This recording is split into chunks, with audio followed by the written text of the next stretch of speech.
Welcome to our channel. We are the Mullet family and we live in Montana. It is just a gorgeous, beautiful evening tonight. The boys and I decided to go to this beautiful little spot right here in Libby.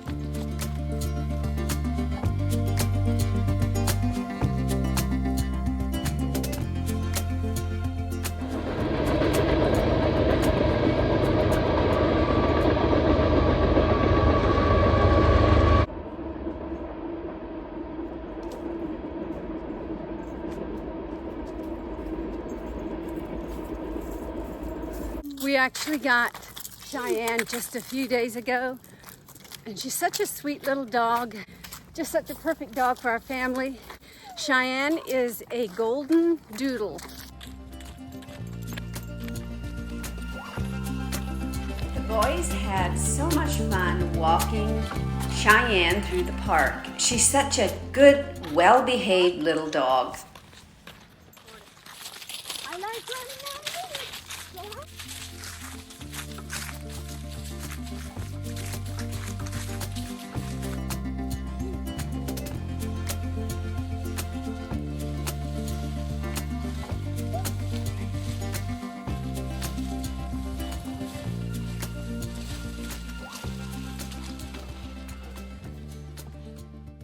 I'm so glad you are joining us in this episode of Mullet Family Montana. This week, I did not get as much cleaning and organizing done in the house as I would have liked, but I got more canning done, and also Marvin cleaned out the rest of the garden and got the soil ready for a green crop, so it's all ready for a fresh new garden next spring.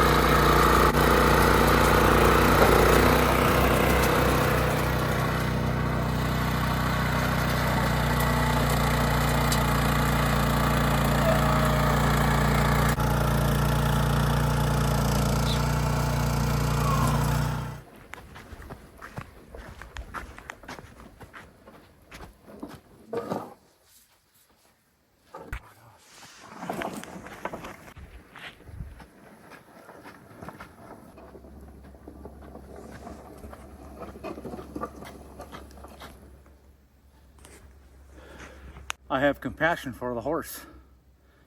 What we got going on is we've had a hard frost, killed everything off in the garden. I went and tilled everything up multiple times, got all that compost turned in.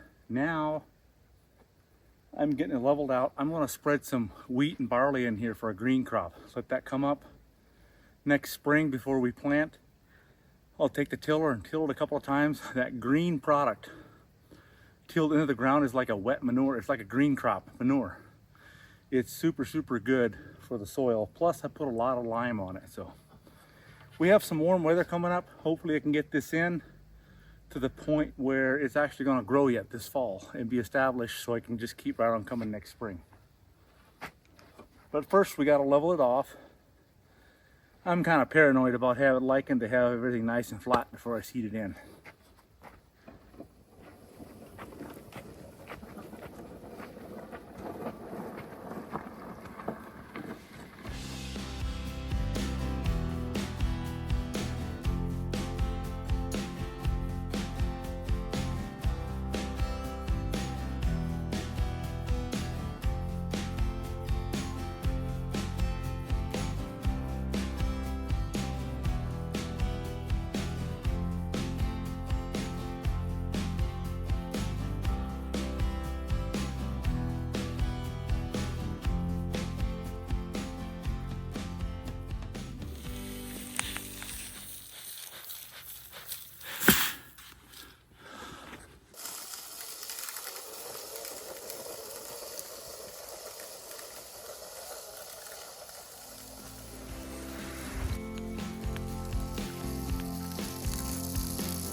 In preparation for next year, we're planting a green crop.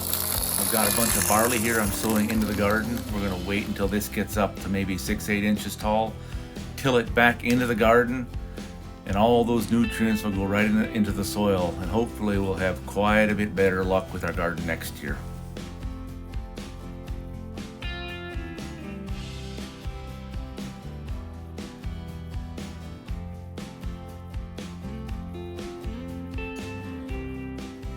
Welcome to my kitchen once again. I'm so glad you're joining us this week.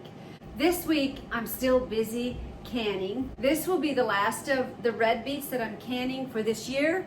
I just love pickled red beets, and I can them with no sugar. I use a blend of erythritol and stevia.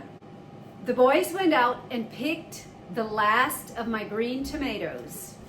Right here they are. And then Marvin just got done tilling the garden, and he also put in a green crop. I want to can these green tomatoes, and what I do with them is I make green tomato mince.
Starting to turn.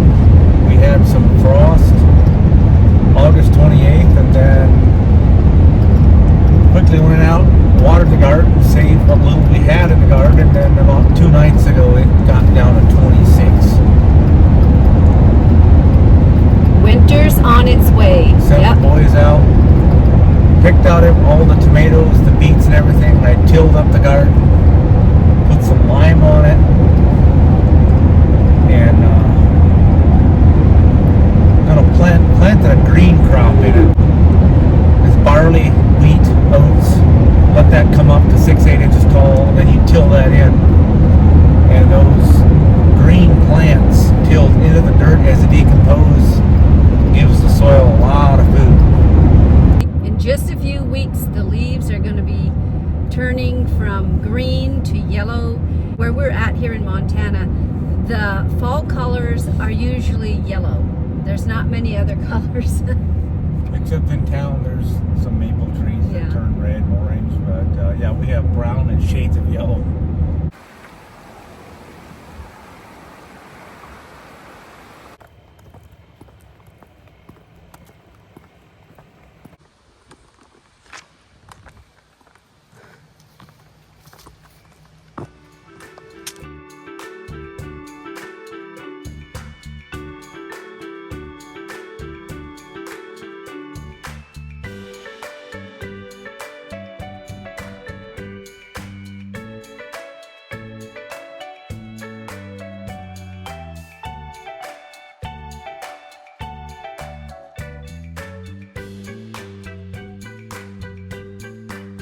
We have a power outage and we're running out of daylight. It's been a while since we've done the comments. As some of you guys might have seen, we took a road trip to Indiana. One of the first comments is from my niece Doreen. We were at their wedding, as you guys might have seen. Doreen, you were a very lovely bride. We were honored to be there. It was great to see everyone. And when I see Doreen, it gives me like a 35-year throwback. Like she reminds me very much of her mother, my sister Esther, during that age. Very, very much so. Or some of you might have wondered, well, why did no one walk her down the aisle? A little bit of a different. The traditional Amish do not walk their girls down the aisle and give them away. So both the bride and the groom's parents are still traditionally Amish. So that just didn't happen. But they were both there. They were both there, at the but, wedding. Even though it was not a traditional Amish wedding, they were still there and supported their children getting married. Yeah. Which was a beautiful thing. Well, yeah.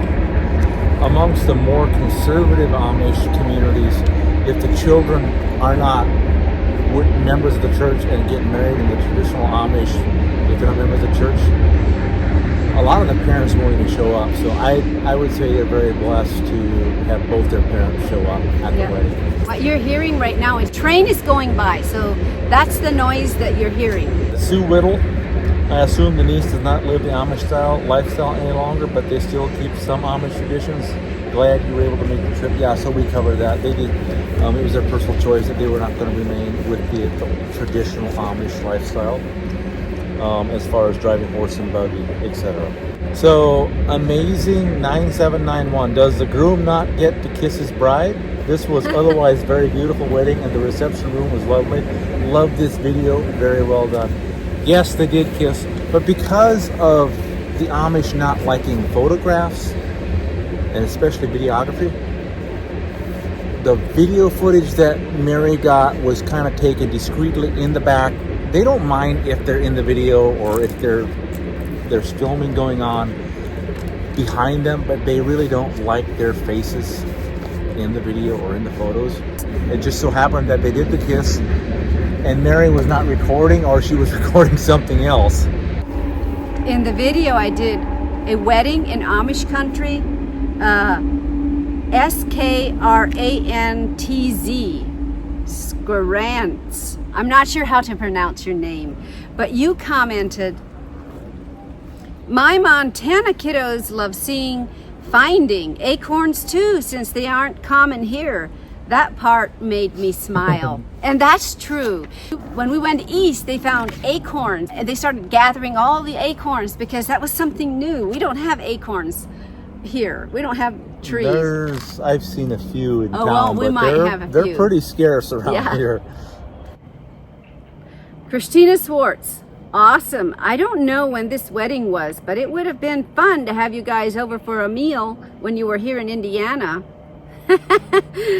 Our oldest daughter works in one of the RV factories. Essen House is a good place to eat. We have been there a couple of times.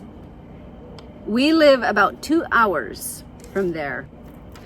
Christina, it would have been wonderful to meet you. Absolutely. Thank you for joining us in this video. If you're new to the channel, welcome. We appreciate you, and give us a like and subscribe if you haven't already, and leave a comment. Oh, we always love hearing from you.